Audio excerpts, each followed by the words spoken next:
My name is Anna, and I am 23. Yesterday, I watched my twin sister Sophia walk across the graduation stage in her cap and gown, just moments before I did the same. For a brief shining moment, I felt pure pride. Then reality crashed back. We both earned our diplomas with honors, but our paths there couldn't have been more different. My parents paid every cent of Sophia's college education. I worked three jobs and owe thousands in student loans. When I asked why my father's words cut deep, Sophia earned it.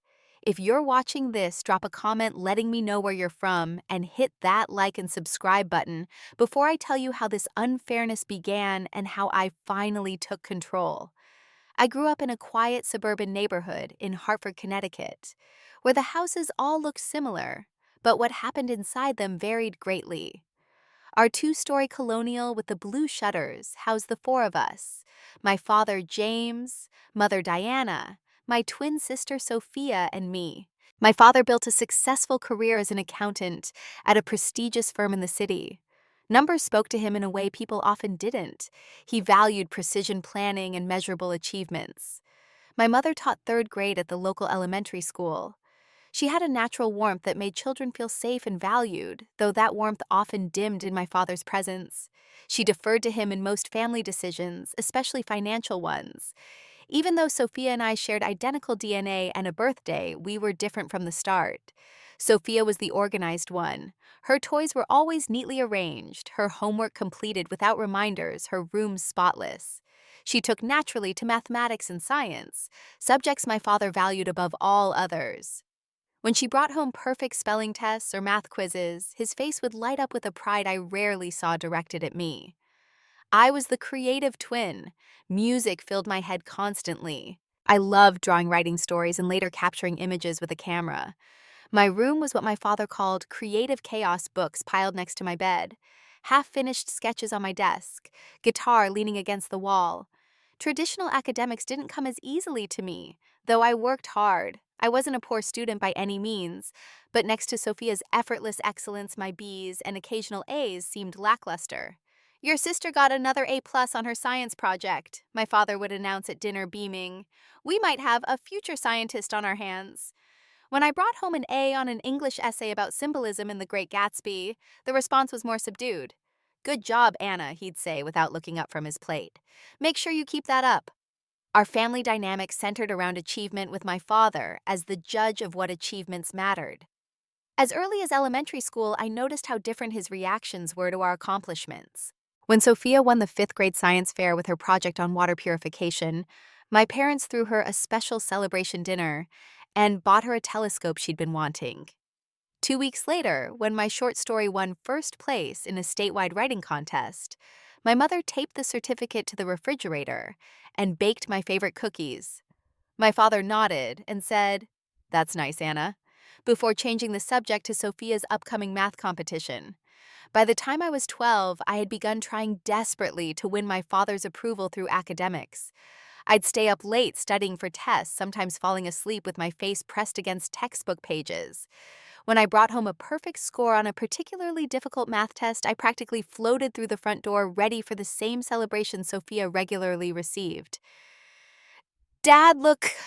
I thrust the paper toward him as he sat in his recliner reviewing work documents. He glanced at the test, nodded, and said, "Good. This is what you're capable of when you focus instead of daydreaming all the time."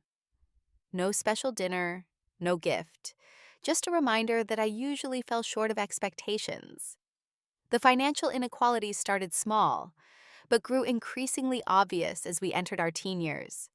When Sophia showed interest in learning violin, my parents immediately signed her up for private lessons with an expensive instructor and purchased a quality instrument. When I expressed interest in guitar 6 months later, my mother found me a second-hand instrument at a garage sale, and I taught myself using free online tutorials. "Your father just relates more to Sophia," my mother whispered to me one night after I cried about the difference in their reactions to our respective musical recitals. Sophia's violin solo had earned standing applause from my father and an expensive dinner out. My guitar performance at the same school event received a distracted nod and, "Not bad for teaching yourself. It doesn't make him love you any less," my mother assured me. though her eyes held a sadness that suggested she knew this wasn't entirely true.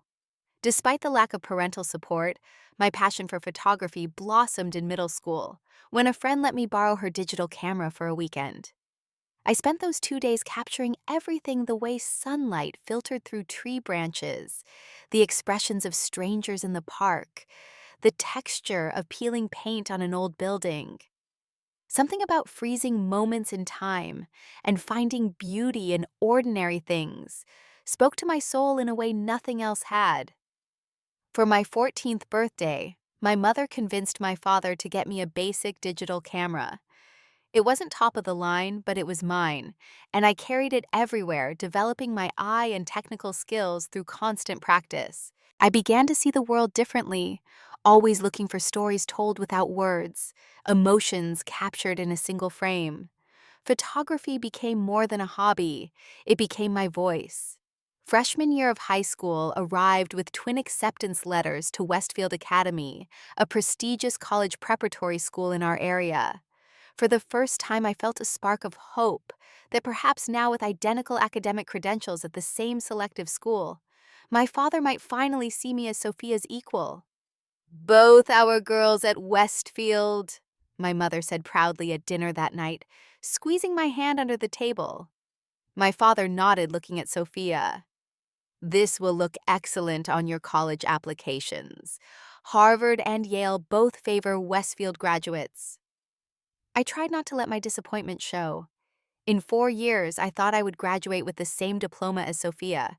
Maybe then I would finally be enough. High school at Westfield Academy brought new opportunities and challenges for both Sophia and me. The prestigious private school was known for its rigorous academics and high rate of graduates attending Ivy League universities. From the first day, the pressure to excel was palpable in the air-conditioning, cooled halls. Sophia immediately found her place in the school hierarchy. She joined the debate team math club and science Olympiad, with our father's enthusiastic support. He drove her to weekend debate tournaments, paid for special test prep courses, and celebrated each victory with increasing pride. Whenever Sophia won a debate medal or scored highest on an exam, our house buzzed with excitement. "That's my girl," our father would say, his hand resting proudly on Sophia's shoulder. "This is what commitment looks like." Meanwhile, I gravitated toward the school newspaper and photography club. Westfield had an excellent journalism program and a well-equipped darkroom, where I learned to develop film photographs alongside digital techniques. The smell of chemical developers and stop baths became a comforting sensory memory as I watched my images materialize on previously blank paper. During sophomore year, I entered a local photography contest sponsored by the Hartford Arts Council. I submitted a series of black and white photos documenting elderly residents at a nearby nursing home. The centerpiece was a portrait of a 92-year-old former civil rights activist, her weathered hands folded in her lap, her eyes reflecting both painful memories and unwavering hope. When the letter arrived announcing I had won first place along with a $500 prize and a feature in a local gallery exhibition, I was ecstatic. Finally, I thought an achievement my parents couldn't ignore. "That's wonderful, honey," my mother said, hugging me tightly. She hung the acceptance letter on the refrigerator next to Sophia's perfect calculus test. My father glanced at the letter when he came home from work. "Photography contests," he said with a slight shake of his head. "I suppose it's good you're participating in extracurriculars. Colleges like to see that." The next week, when Sophia won a regional debate competition, our parents took her to dinner at an expensive steakhouse downtown. I stayed home editing photos for the school newspaper. During my junior year, I met Ms. Jackson Westfield's new journalism teacher. Unlike most teachers who naturally gravitated toward Sophia's obvious academic talents, Ms. Jackson saw something in me that others had missed. "You have a gift, Anna," she told me after reviewing my photo essay on economic disparities in our seemingly homogeneous suburb. "Your images don't just show what things look like, they make people feel what they're like. That's rare, Ms." Jackson became the mentor I desperately needed. She introduced me to the works of documentary photographers like Dorothea Lange and Gordon Parks. She pushed me to develop my technical skills while never losing sight of the human stories behind my images. Most importantly, she helped me see that my perspective was valuable precisely because it was different from others. The world doesn't need another person who sees things exactly the same way as everyone else, she told me. Your unique vision is your strength, not your weakness. With Ms. Jackson's encouragement, I began submitting my work to student journalism competitions and local newspapers. Small successes accumulated an honorable mention here, a published photo there. Each achievement strengthened my resolve, even as my father's indifference continued. The summer before senior year, one of my photographs was published on the front page of the local newspaper. It captured a tense moment between protesters and counter-protesters at a city council meeting. The division in our community crystallized in a single frame. My mother bought extra copies and proudly showed them to neighbors and friends. My father glanced at it over breakfast and commented only on the technical aspects of the exposure. The financial disparities between Sophia and me grew more pronounced as high school progressed. When Sophia's laptop died during her junior year, our father immediately purchased a top-of-the-line replacement, citing the importance of reliable technology for her studies. When I needed a computer for photo editing, I inherited the family's outdated desktop machine that frequently crashed mid-project. Determined to pursue my passion despite the lack of support, I took a part-time job at a local coffee shop during my junior year. I worked weekends and after school, saving every dollar possible for camera equipment and photography supplies. My social life suffered, but my portfolio grew along with my sense of independence. As junior year transitioned to senior year, college discussions dominated dinner conversations at home. My parents spoke constantly about which universities Sophia should apply to, debating the merits of different Ivy League schools and prestigious programs. Princeton has an excellent mathematics department, my father would say, but Harvard might offer more networking opportunities. I sat silently during these discussions, pushing food around my plate, and wondering if they had forgotten I would also be applying to college. When brochures arrived for campus tours at Cornell and Yale, they were addressed only to Sophia, though we shared the same last name and grade level.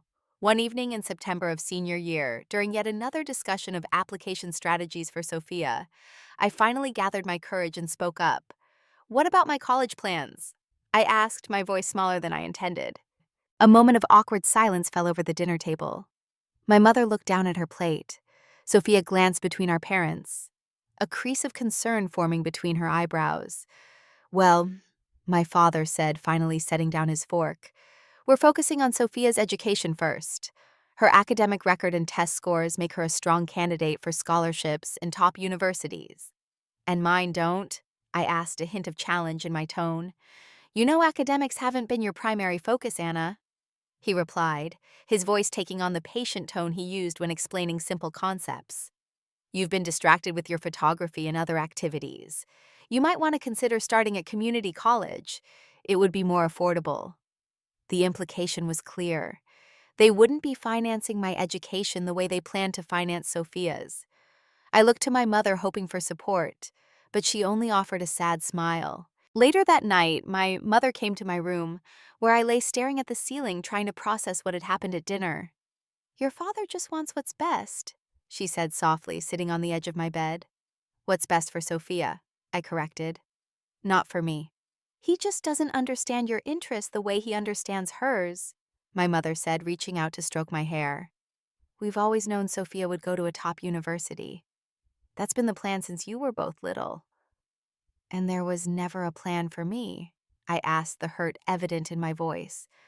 My mother had no answer, just a tired sigh and a gentle kiss on my forehead before she left me alone with my thoughts. That night I made a decision.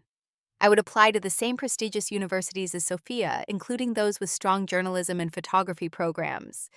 If my parents wouldn't support my dreams, I would find another way. I would prove that my passion and determination were just as valuable as Sophia's academic achievements. Senior year arrived with the pressure of college applications looming over everything. While my parents hired an expensive college consultant to help Sophia craft the perfect applications to Harvard, Yale, Princeton, and other Ivy League schools, I worked quietly with Ms. Jackson during lunch breaks and free periods. "You have a strong portfolio," Ms. Jackson assured me as we reviewed my photography work. Columbia has an excellent journalism school, and your visual storytelling would stand out in their application pool. I decided to apply to many of the same schools as Sophia, plus a few with specific strengths in photojournalism. The application fees alone were daunting for someone on a barista's wages. Each submission cost between $70 and $100 money that would otherwise have gone towards saving for college itself. Still, I picked up extra shifts at the coffee shop and used every penny to invest in my future. Meanwhile, my parents paid for Sophia to attend an expensive SAT prep course, spending thousands of dollars to help her optimize her already impressive scores. I studied from library books and free online resources, taking practice tests at our kitchen table after my parents and Sophia had gone to bed. When SAT day arrived in October, Sophia and I arrived at the testing center together. For 6 grueling hours, we filled in bubbles and wrote essays separated by several rows of anxious students. 2 weeks later, our results arrived on the same day. Sophia scored a nearly perfect 1580 out of 1600. My parents were ecstatic, calling grandparents and family friends to share the news. "That's my girl," my father said, hugging Sophia tightly. "Harvard will be fighting to get you now." My score arrived in the same batch of mail, 1560 out of 1600. After years of being seen as the less academic twin, I had scored only 20 points lower than my academically gifted sister. I stood in the kitchen staring at my score report with a mixture of pride and bitter vindication. "Anna got a 1560, my mother announced, glancing at the paper in my hands. My father looked up briefly. "That's good," he said before turning back to Sophia. "We should celebrate your score this weekend. Where would you like to go for dinner?" The pattern continued through fall semester. Sophia's college essays received multiple revisions with input from both parents and her private consultant. I wrote mine late at night after finishing work and homework with occasional feedback from Ms. Jackson. "This essay about how photography helped you find your voice is compelling," Ms. Jackson said during one of our sessions. "Your authentic passion comes through in every paragraph." By December, we had both submitted applications to multiple universities, including our shared dream school, Columbia University. Sophia applied for their mathematics program, while I applied to their prestigious journalism school. Then came the excruciating waiting period. Winter break arrived with no relief from the college anxiety. While my parents took Sophia to visit several Ivy League campuses just to get a feel for the environments, I picked up extra holiday shifts at the coffee shop, trying to add to my meager college savings. Spring arrived, and with it the first wave of college decisions.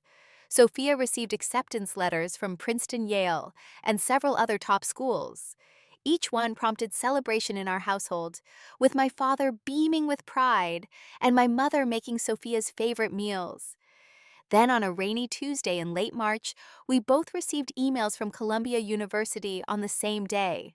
"I got in," Sophia exclaimed from the living room where she'd been refreshing her email every few minutes. My father rushed to hug her. "I never doubted you for a second," he said, his voice thick with emotion. Upstairs in my bedroom, I stared at my own computer screen in disbelief. "Dear Anna," the email began, "we are pleased to offer you admission to the Columbia University School of Journalism for the fall semester." My hands shook as I read the words again and again. Columbia, the dream school, they wanted me. I printed the acceptance letter and walked downstairs in a daze, finding my family still celebrating Sophia's news in the living room. "I got into Columbia too," I said quietly, holding up my letter. "Oh, Anna." My mother rushed to hug me. "That's wonderful news." My father looked genuinely surprised. "Columbia, for photography." "Journalism," I corrected. "Their journalism program." "Well," he said, recovering quickly, "this calls for a celebration dinner. We'll go to Giovanni's tonight." For a brief shining moment, I felt like an equal in my family for the first time. We went to my father's favorite Italian restaurant where he ordered champagne for the table to celebrate our daughter's remarkable achievements.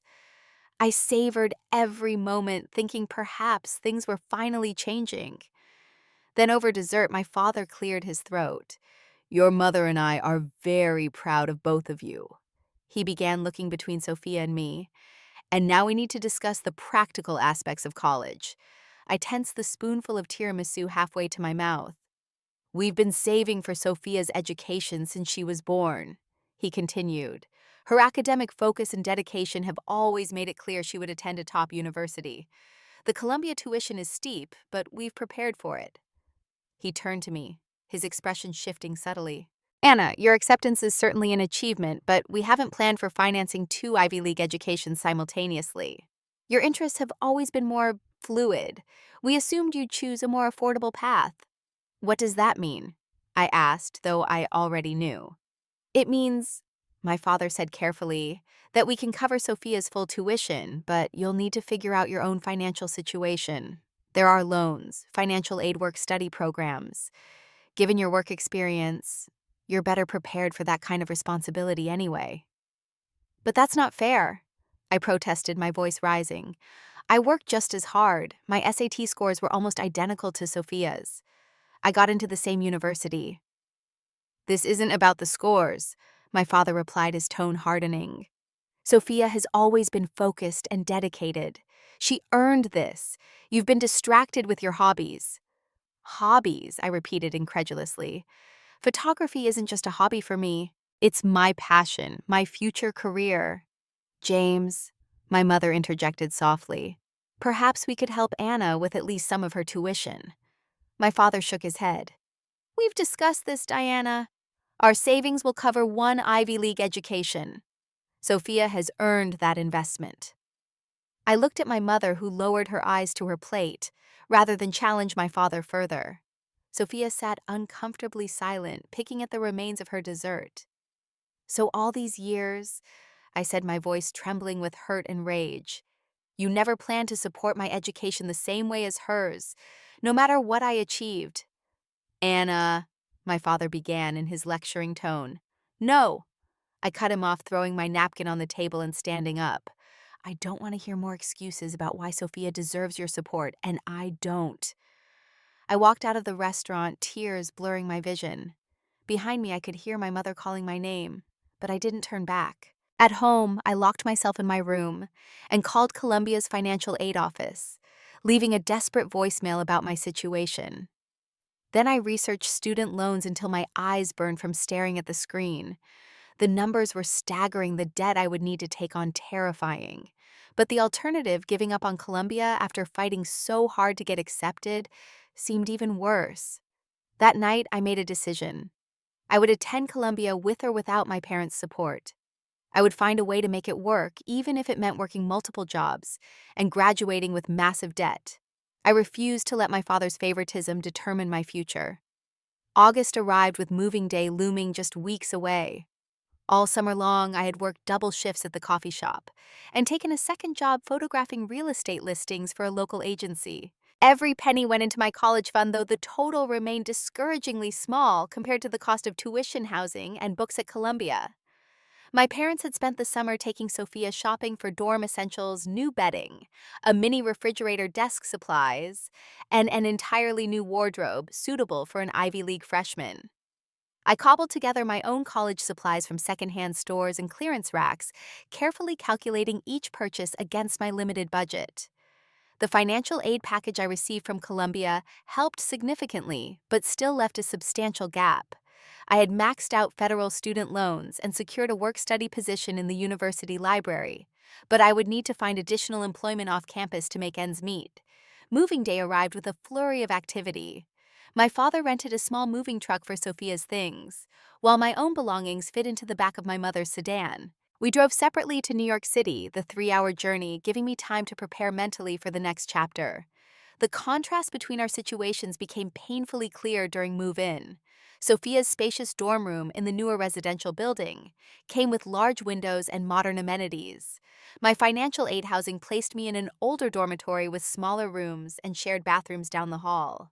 While Sophia's meal plan covered 3 full meals a day in any campus dining hall, I had opted for the minimum required plan to save money, knowing I would need to supplement with groceries and careful budgeting.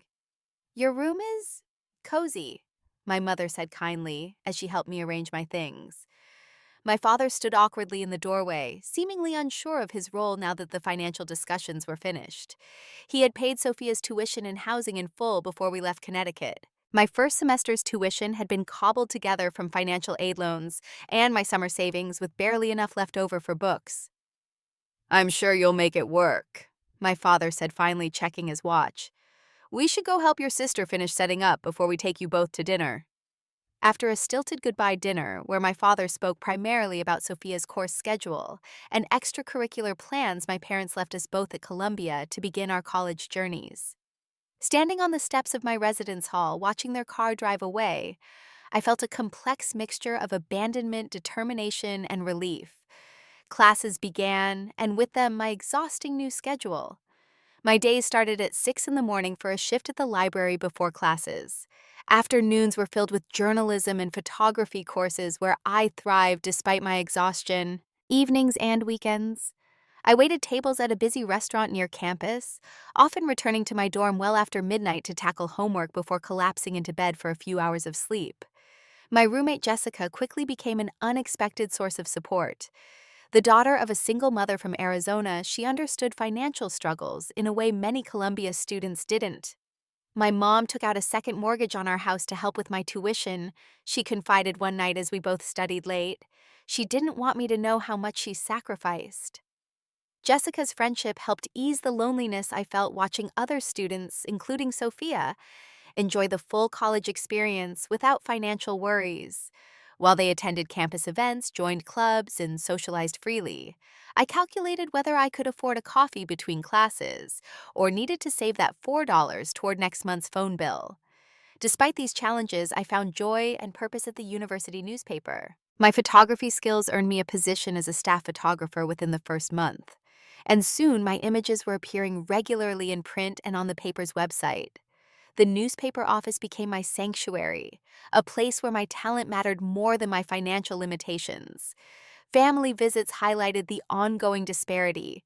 When my parents came to campus during Parents' Weekend, they took Sophia shopping for winter clothes and supplies.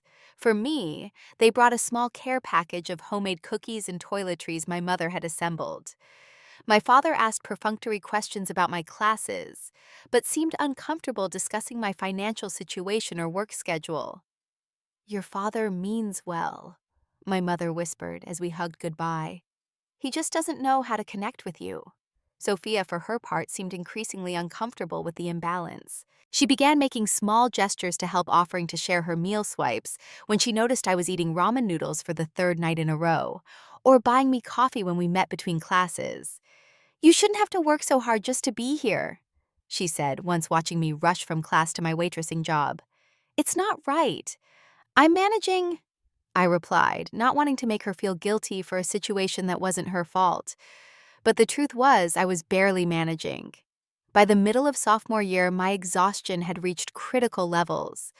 I was sleeping 4 hours a night, my grades were slipping despite my best efforts, and my health was suffering.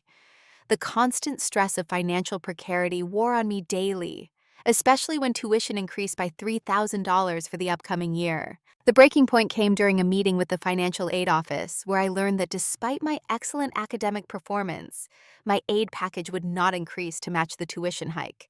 Sitting across from a sympathetic but powerless administrator, I finally broke down. "I don't know if I can do this anymore," I sobbed, years of frustration and exhaustion pouring out. "I'm working 3 jobs. I never sleep. I can't take on more loans." The financial aid counselor, Mr. Torres, listened with genuine concern.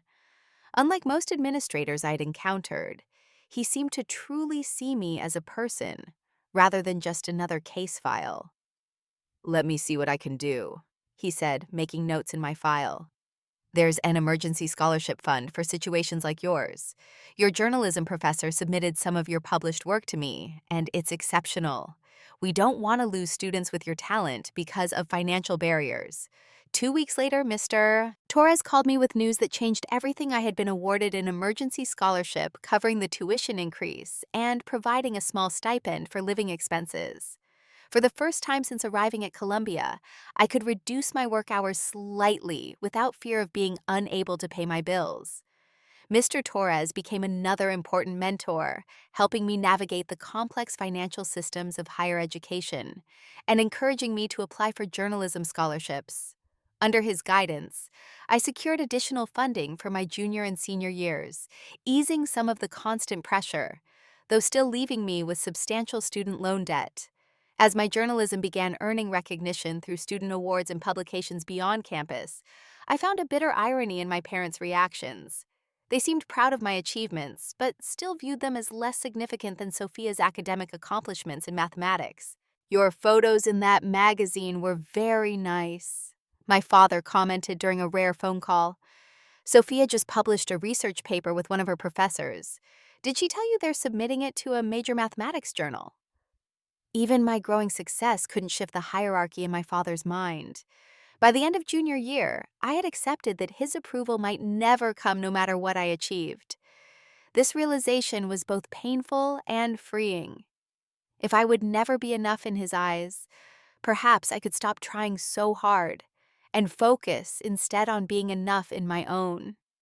Senior year arrived with a mixture of excitement and trepidation.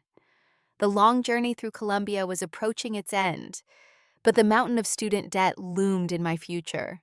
While Sophia would graduate with no financial burdens, thanks to our parents' support, I faced years of loan payments that would constrain my career choices and living situation. My summer internship at a prestigious online news magazine had been transformative both professionally and personally. Working alongside established journalists and photographers, I gained technical skills and professional connections that strengthened my portfolio. More importantly, the experience gave me a new perspective on my family situation and my own worth. Your eye for the untold story is remarkable. My internship supervisor had told me during my final evaluation, "That's something that can't be taught. You either have it or you don't." For perhaps the first time, I truly believed in my talent independent of anyone else's validation. The thought of my father's dismissal of photography as a hobby no longer stung as sharply. I knew what I was capable of, and increasingly others in my field recognized it too.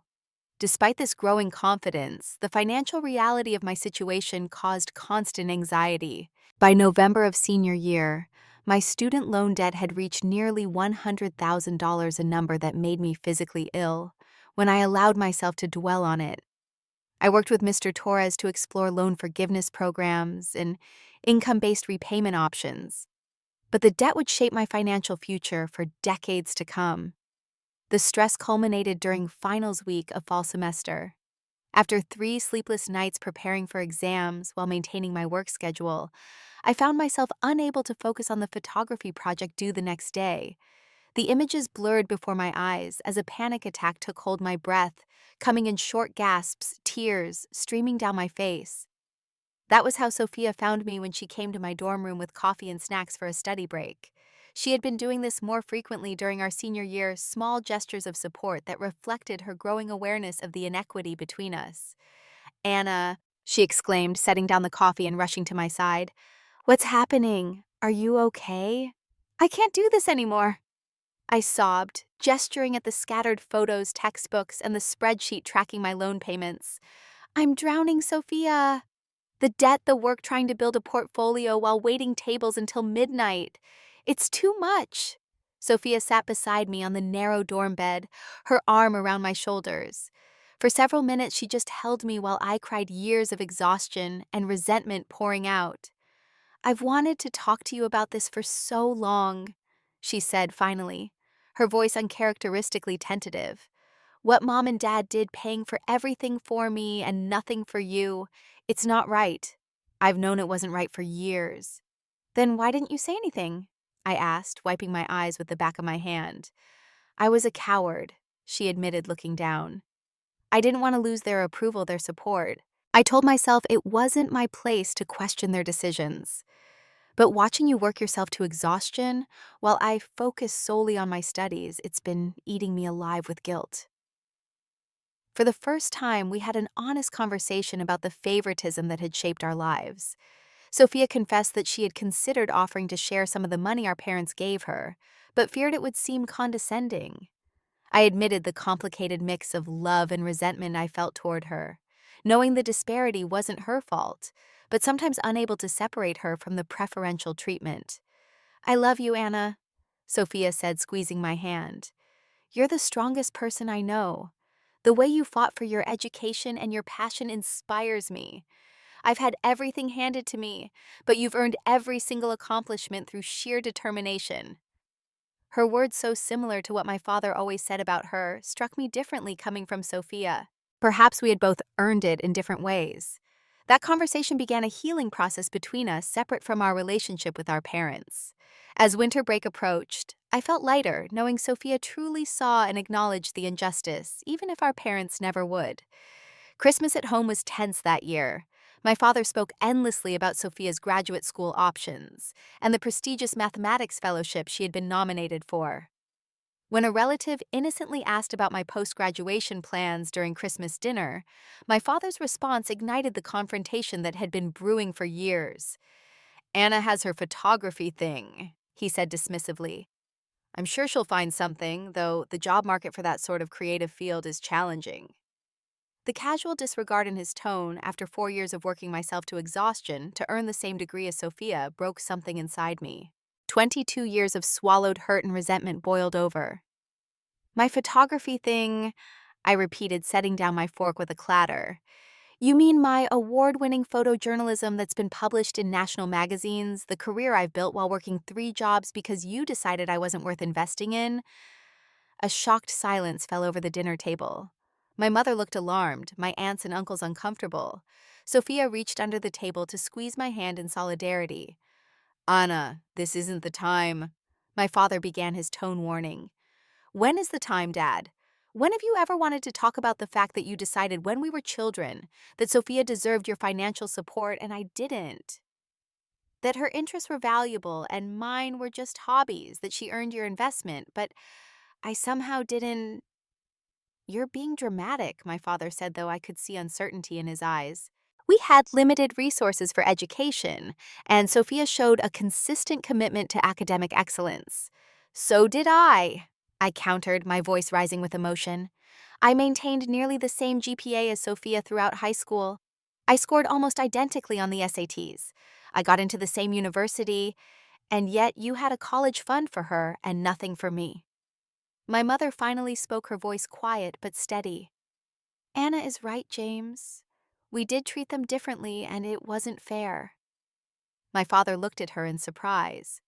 "You agreed with our financial decisions," he said defensively. "No," my mother replied, meeting his eyes. "I accepted them because you insisted, but I never thought it was right." The conversation spiraled from there, years of unspoken tensions erupting at the Christmas dinner table. My father became increasingly defensive, while my mother, for perhaps the first time, refused to back down. "Tell them about my college fund, Dad," I said, remembering something my mother had let slip years earlier during an argument. "What are you talking about?" my father asked, though his expression betrayed him. "Anna," my mother said softly, "I don't think—" "No, they should know." I insisted, looking around at our extended family. My parents had college funds for both of us originally, but when I was 10, they decided to use mine to renovate the kitchen and master bathroom. Apparently, granite countertops and a jacuzzi tub were more important than my education. My father's face flushed red. "That money was reallocated based on your academic performance at the time. You were struggling in math and science. I was 10 years old, and I had dyslexia, which wasn't diagnosed until later. But instead of getting me help, you decided I wasn't worth the investment." The revelation of the repurposed college fund created an uncomfortable stir among our relatives. My Aunt Barbara, my father's sister, looked particularly troubled. "James, is that true?" she asked. "You had money set aside for Anna and used it for home renovations." My father's lack of direct denial confirmed it. The conversation deteriorated further, with my father retreating into rigid justifications about financial decisions made for the family's benefit, while more relatives began questioning his choices. Unable to bear any more, I left the table and went to my childhood bedroom, tears of rage and vindication streaming down my face. To my surprise, Sophia followed, closing the door behind her. "I didn't know about the college fund," she said, her voice shaking. "I swear, Anna, I had no idea." "I believe you," I said, because I did. Sophia had been a child too unaware of the financial decisions being made around us. We spent the remainder of the holiday break at Jessica's family home after a brief text to our mother explaining our whereabouts. Jessica's mother welcomed us warmly, no questions asked, creating a peaceful Christmas environment, free from the tension that had exploded in our family home. As we prepared to return to Columbia for our final semester, I made a difficult decision. I needed to create boundaries with my parents, especially my father. His continued refusal to acknowledge the unfairness of his treatment had left me with emotional wounds that couldn't heal while I kept seeking his approval. For my own well-being, I needed to focus on the supporters in my life: Jessica, Ms. Jackson, Mr. Torres, and now finally Sophia, rather than continuing to chase validation from someone determined not to give it. Returning to campus for our final semester, I approached my senior project with renewed focus and determination. The confrontation with my parents had been painful but oddly freeing. No longer seeking my father's approval, I could pursue my vision without second-guessing what he might think. My senior project expanded on themes I had explored throughout my time at Columbia: educational inequality and the hidden costs of academic achievement. I documented students working multiple jobs to stay in school, first-generation college students, navigating institutions designed for those with generational wealth and privilege, and the physical and emotional toll of financial insecurity on academic performance. The irony wasn't lost on me that my own experience had become my subject matter. Each photograph captured elements of my personal journey, transformed into a universal story about who gets access to education and at what cost. Financial pressures continued to mount as graduation approached. Despite reducing my work hours slightly to focus on my senior project, I still juggled the library job with weekend shifts at the restaurant. My student loan debt had grown to a staggering amount that I tried not to think about too directly, focusing instead on Mr. Torres's assurances about income-based repayment options after graduation. "The most important thing right now is completing your degree with strong work," he reminded me during one of our regular check-ins. "The loans can be managed later. Don't let them distract you from finishing strong." In February, something unexpected happened that would change the trajectory of my post-graduation plans. My senior project caught the attention of the Abernathy Fellowship Committee, a prestigious program that supported emerging photojournalists documenting social issues. "Your portfolio was brought to our attention by Professor Ramirez," explained the committee chair during a preliminary interview. "Your work on educational inequality stands out for its emotional resonance and technical excellence." The interview process was grueling, involving portfolio reviews, essays, and multiple rounds of interviews. When the committee asked about my inspiration for focusing on educational inequality, I took a deep breath and shared my personal story for the first time in a professional context. "My twin sister and I both attended Columbia, I explained, but our experiences were vastly different. Our parents fully funded her education while I worked multiple jobs and took on significant debt. This disparity opened my eyes to broader questions about who gets supported in pursuing higher education and why."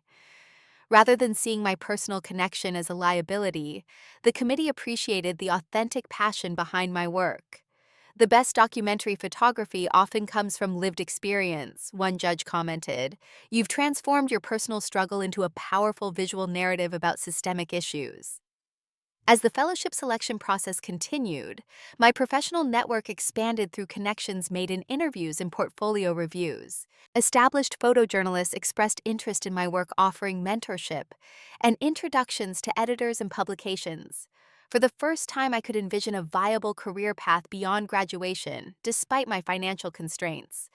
Sophia became my most enthusiastic supporter, attending my exhibition opening and bringing friends from her mathematics department to see my work.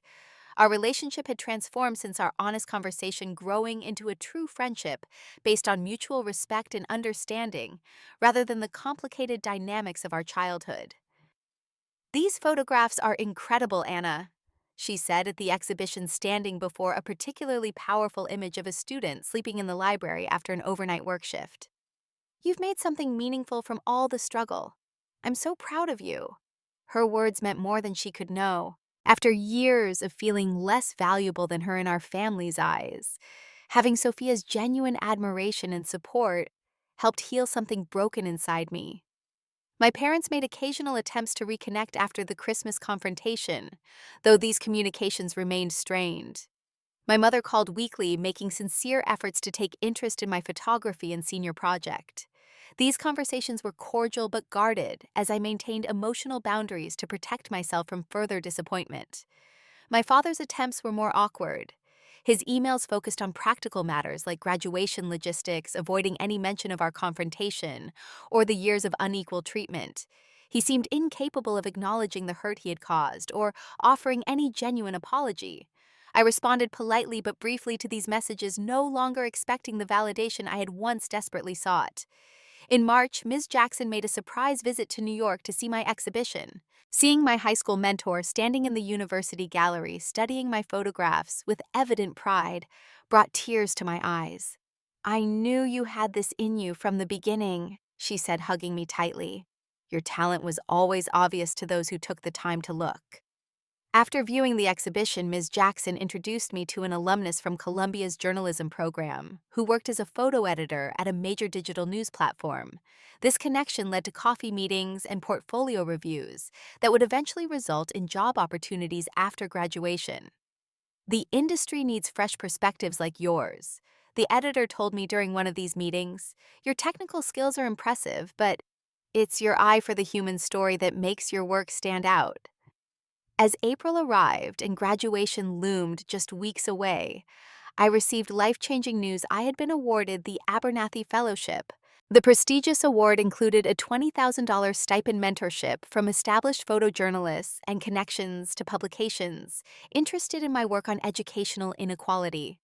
With trembling hands, I called Mr. Torres first with the news. He had been instrumental in helping me navigate both the financial aid system and the fellowship application process. "Anna, this is extraordinary," he exclaimed. "This fellowship will open doors for your career, and the stipend will help with those loan payments we've been worried about."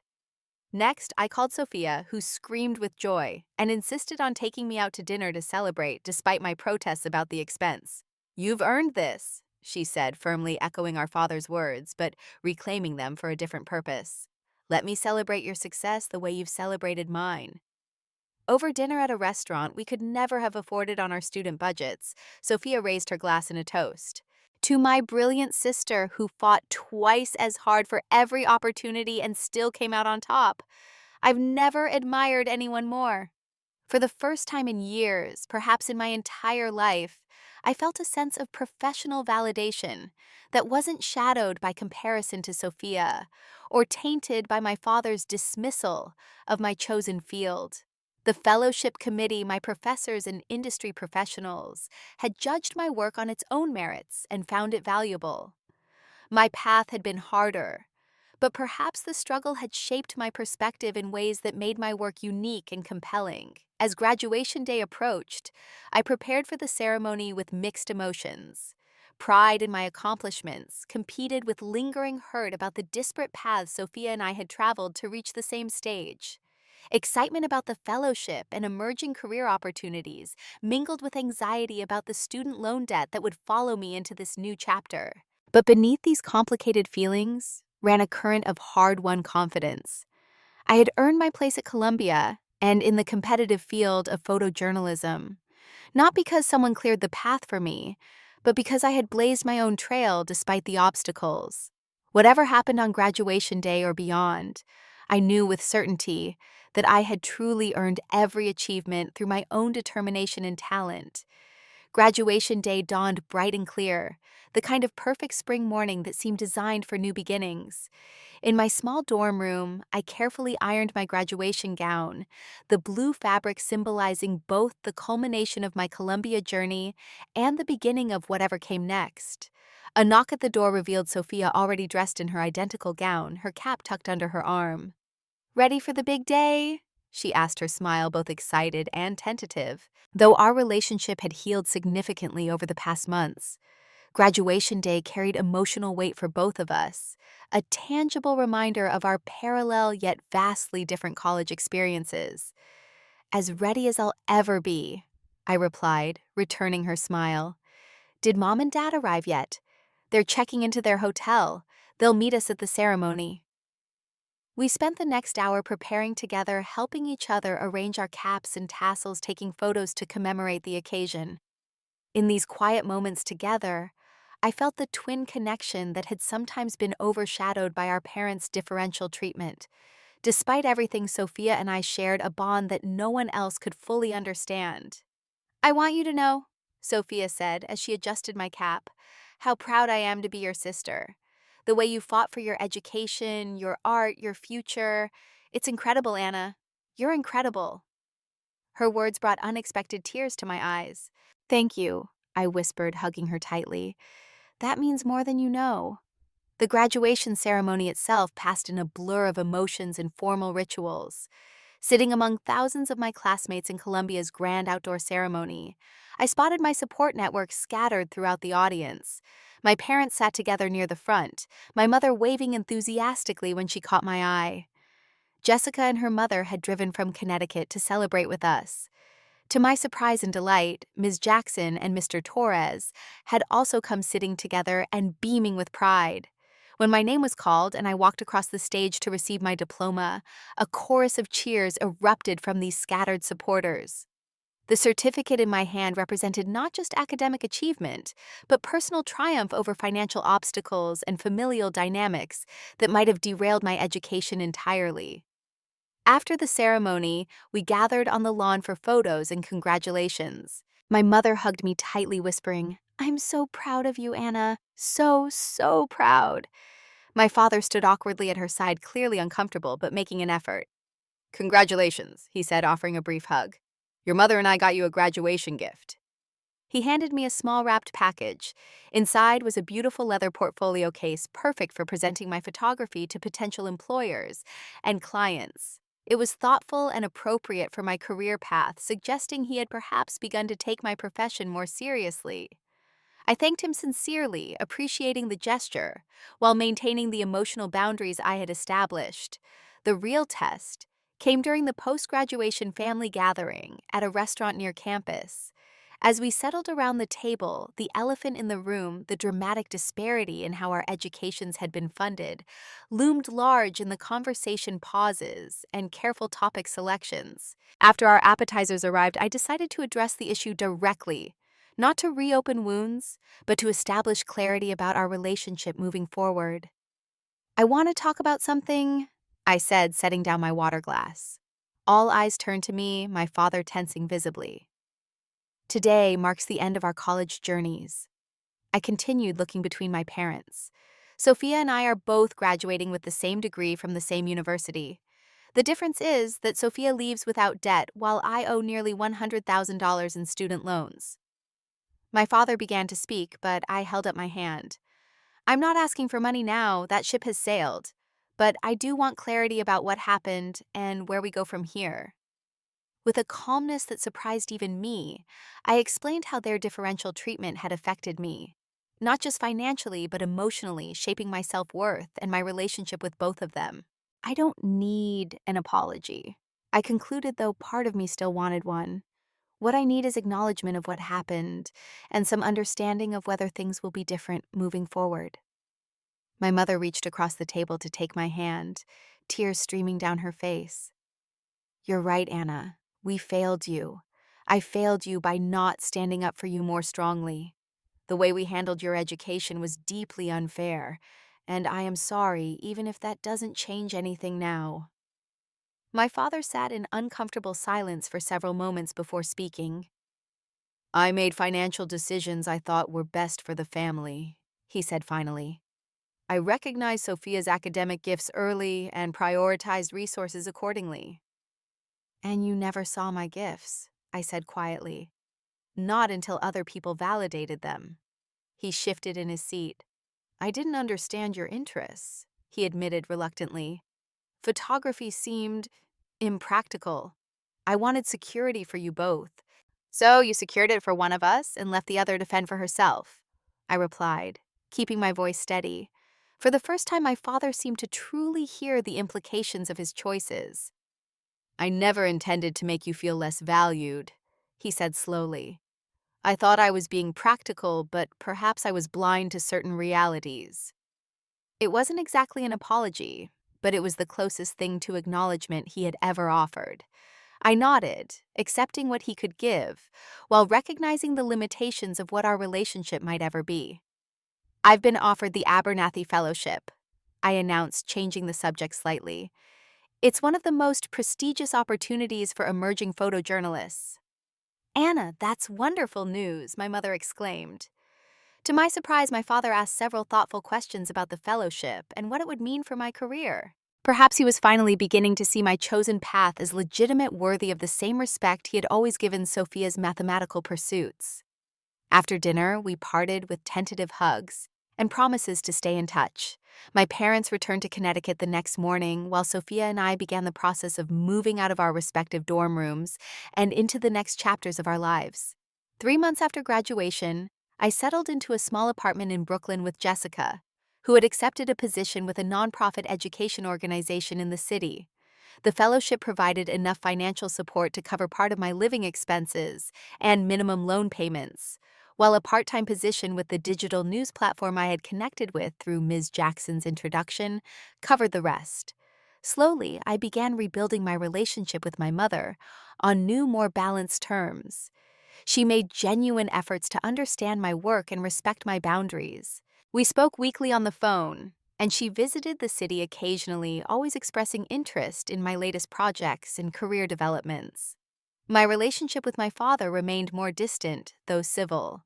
Our conversations were primarily logistical, with occasional awkward attempts on his part to connect over my professional achievements.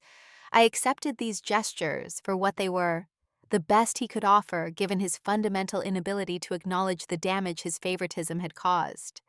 Sophia and I grew closer than ever before, our adult relationship built on mutual respect and understanding, rather than competition or resentment. After completing her master's in mathematics at Columbia, she accepted a research position that coincidentally placed her in New York as well, allowing us to maintain our newfound closeness. "It's strange," she commented during one of our regular sister dinners. "For years, I felt like I was the lucky one, having everything paid for all the support and attention. But watching you build your career and life on your own terms, I sometimes wonder if I was the one who missed out on developing certain kinds of strength." The healing process continued through therapy, where I worked through the lingering effects of years of perceived second-class status in my family. I learned to recognize my own worth independent of external validation, particularly from my father. Most importantly, I began the difficult process of forgiveness, not for my parents' benefit, but for my own freedom from resentment that could otherwise consume me. 1 year after graduation, I established a small scholarship fund through Columbia for first-generation students pursuing arts education while working to support themselves. The amount was symbolic at first, just $1,000 annually, but the act of creating opportunity for someone facing similar struggles gave purpose to my own difficult journey. The financial disparities remained a reality. Sophia's debt-free status allowed her freedoms I couldn't enjoy while making loan payments. But I found unexpected benefits in the resilience and self-reliance my challenging path had forged. While money had not been equal, the skills, perspective, and determination I had developed proved invaluable in building my career and navigating adult life. During a mentoring session with a young photography student who shared her story of family members dismissing her artistic pursuits, I found myself saying words that crystallized my own hard-won wisdom. Your worth isn't determined by those who fail to see it. Sometimes the very struggles others place in your path become the foundation for your greatest strengths. I learned that the hard way, but I wouldn't trade the person those challenges made me into, even if I could. Looking back on our parallel journeys through Columbia, I realized that both Sophia and I had earned our educations, she through academic excellence, that our parents valued and supported, I through determination and resilience in the face of obstacles they placed before me. The paths were unequal, unfair, but both led to growth and achievement in different ways. The question of whether family relationships can fully heal after such fundamental inequities remains open in my life. Some wounds leave permanent scars even as the acute pain fades. Yet the family we choose, the mentors, friends, and allies who see our value when others don't, can create a foundation strong enough to build a fulfilling life upon. If you've ever felt unseen or undervalued by those who should have supported you most, I hope my story reminds you that their limitations don't define your potential. Have you experienced similar family dynamics or had to fight harder for opportunities others received easily? Share your story in the comments below. And if this resonated with you, please subscribe and hit the like button so others who need to hear this message might find it too. Thank you for listening to my journey. And remember that sometimes what we achieve despite the odds becomes our greatest source of pride.